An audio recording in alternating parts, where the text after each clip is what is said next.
Bonsoir tout le monde. Mon nom est Ribéry, je suis chirurgien cardiaque à l'hôpital de la Timone. Je dois vous parler des endocardites chez les sujets âgés, notamment dans le 8e décennie. On s'intéresse de plus en plus au fur et à mesure que le temps passe. Je ne sais pas pour quelle raison. On se demande. Donc en effet, il y a une incidence qui est des patients âgés atteints d'endocardite qui est croissante.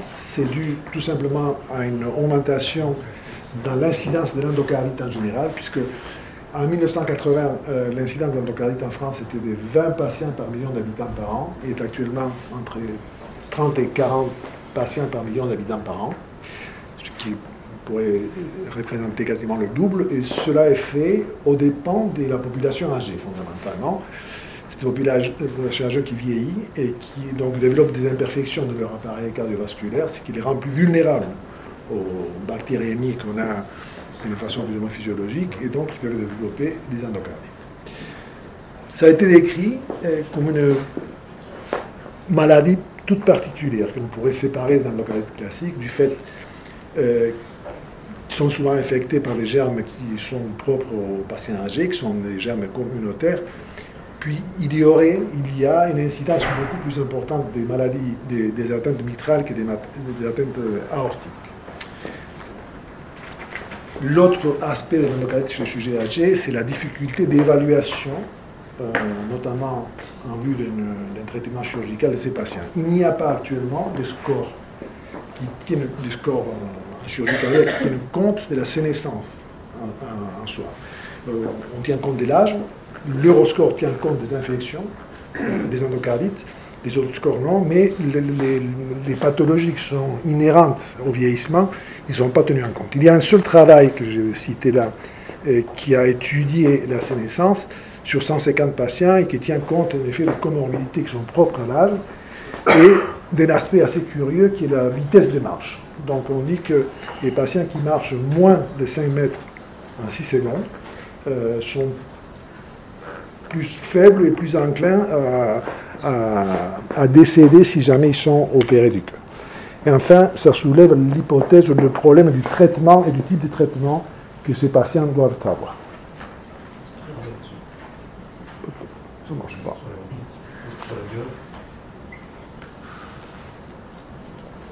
Voilà, donc pour en parler, je vais parler de deux patients que nous avons été amenés à traiter dans notre service.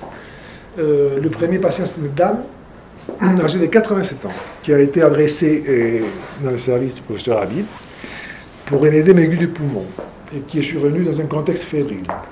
Cette dame avait eu donc de soins dentaires quelques semaines auparavant, puis ensuite elle a développé un état qu'il décrivait comme état grippal, suivi d'un OAP qui l'a amené à être hospitalisé dans un centre périphérique où le diagnostic d'OAP a été réalisé, puis dans un contexte fébrile, était adressé dans le service de M. Habib.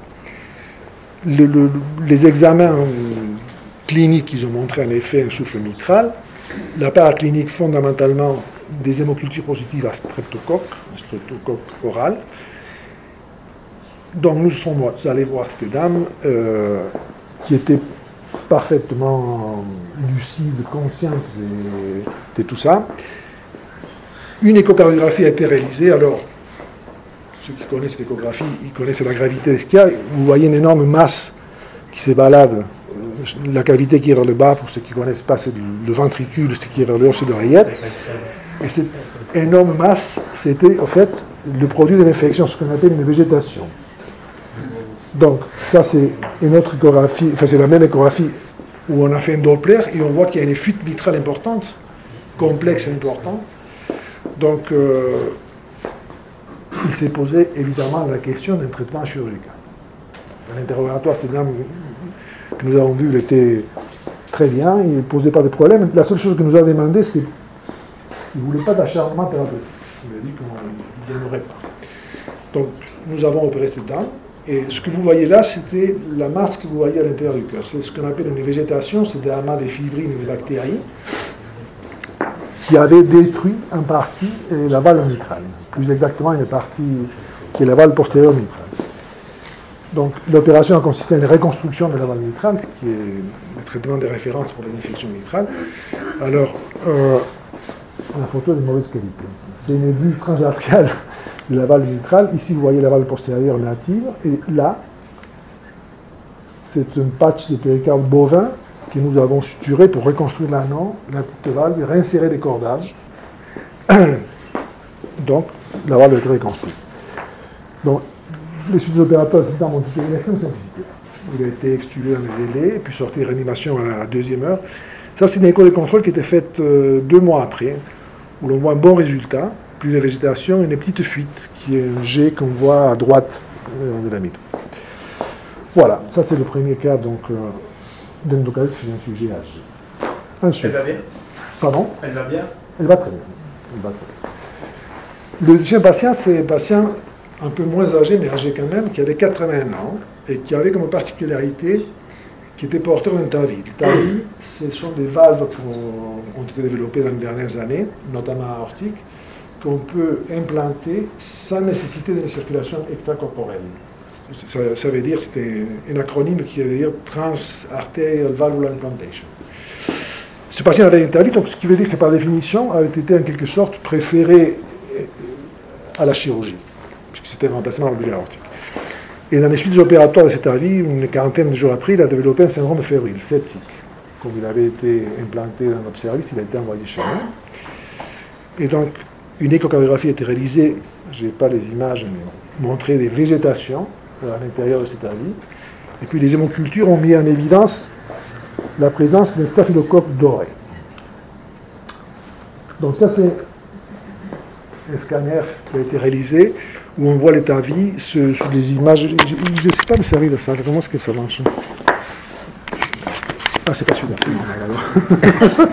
Merci beaucoup. Ça marche, ça marche. Ça, donc, c'est ce qu'on appelle la charpente du stème de tavis. Et à l'intérieur, ces images claires que vous voyez, ces images de soustraction qui ne sont pas imprégnées dans le support de contraste, c'est les végétations qui témoignaient de l'infection dans cet avis. Il y avait, décrit par les radiologues, une solution de continuité sans écrasation de substances de contraste à hauteur de la racine aortique. Donc, de même que la patiente antérieure, c'est une patiente qui ne présentait pas de comorbidité majeure, et nous avons décidé de l'opérer. Ça, c'est la pièce opératoire, ça, c'est la prothèse de TAVI en question. Vous voyez la maille ici, et tout ça, c'est des végétations à l'intérieur. C'est-à-dire, il y avait 35 jours, je crois, ou 40 jours d'implantation. Il était bien aligné dans l'injection.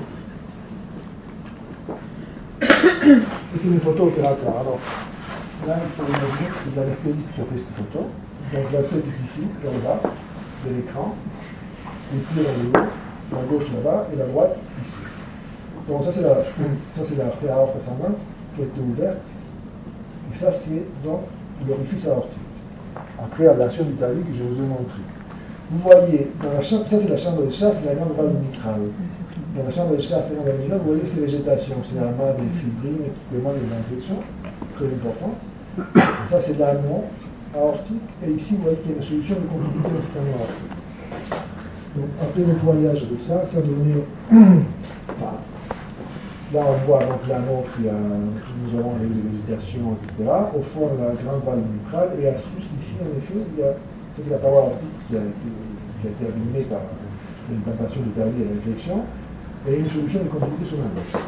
Il a nécessité une reconstruction avec une partie aussi de péricarde bovin, suturée pour reconstruire l'anneau et reconstruire une circonférence afin de pouvoir coudre une prothèse classique et faire une valve. Suite d'opérateur, on peut descendre. C'est un problème majeur. Ça, c'est un scanner de contrôle quasiment un an après, où on ne voit plus de végétation, on voit encore la charpente de la valve chirurgicale.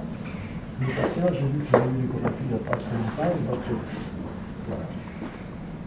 J'ai une petite question, Stéphane. J'ai remarqué plusieurs fois, vous mettez des TAVI, donc on peut opérer le manette, qui s'est fait, mais l'opérer après. Mais la tendance actuelle, en fait, la chirurgie, c'est l'alternative du TAVI. Ça va être, dans les prochaines années, ça va être ça. Hein. Très bientôt, c'est pas plus mal. Enfin, c'est notre débat. Je continue. Donc, une revue de la littérature, alors cherchez les endocardite chez l'orthogénère. La plupart des articles qui parlent d'endocardite chez les sujets âgés, ils commencent à 65 ans, à 70 ans, etc. Donc, en général, il y a 3 papiers qui ont été présentés. On t'a mis de l'épée dans le dos là, pour les octogénaires. Hein. Et oui, là, ça a été pas mal. Donc, cet article espagnol, qui est la prospective, nous avons 400 patients, divisés en 3 groupes. La conclusion, ça mérite d'être cité, et contraire à notre expérience en tous les cas, ils disent que donc, les patients âgés de plus de 80 ans ont des hospitalisations plus courtes, nécessitent rarement de la chirurgie, développent moins d'infections, moins de fièvre, en définitive, les endocardite chez les patients âgés, ça va très bien. On a un deuxième papier un peu plus critique,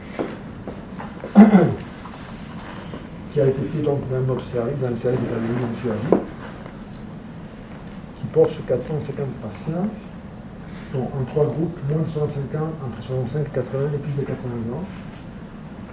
Où, pour résumer ce papier, a montré que la mortalité des patients de plus de 80 ans, l'endpoint, le premier but, c'était la mortalité annuelle, et on a montré que la mortalité annuelle des patients de plus de 80 ans était significativement supérieure à celle des groupes précédents. Et notamment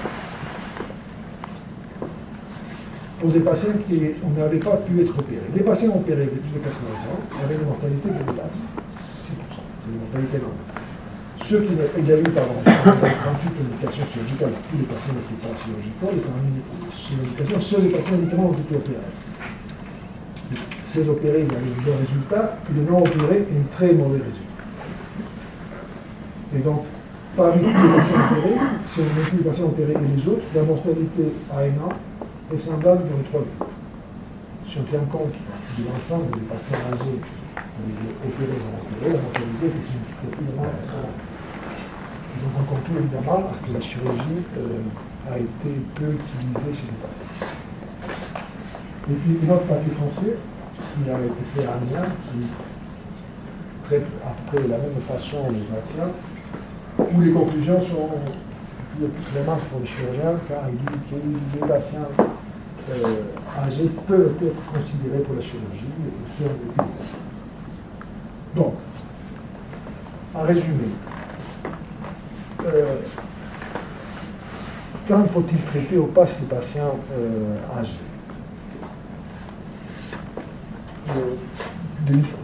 On n'a pas, s'est jamais penché spécialement sur ces problèmes-là.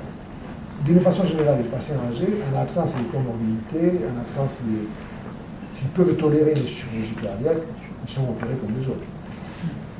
C'est vrai pour les endocardites et pour d'autres pathologies, notamment pour les dissections aortiques, les anévrismes rompus. Les patients de plus de 80 ans, quand ils arrivent, ne sont pas opérés de principe. Ils sont évalués et on voit s'ils peuvent être opérés, on les opère.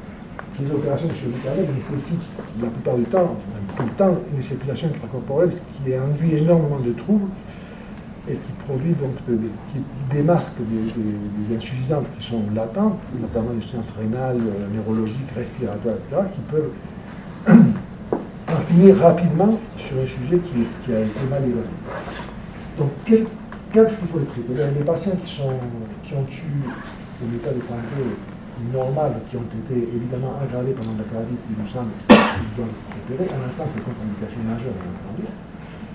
Les autres, ils doivent être sujets à une évaluation beaucoup plus complexe, et parfois, ils sont réfusés à la chirurgie pour la simple raison qu'ils ne peuvent pas supporter un traitement chirurgical.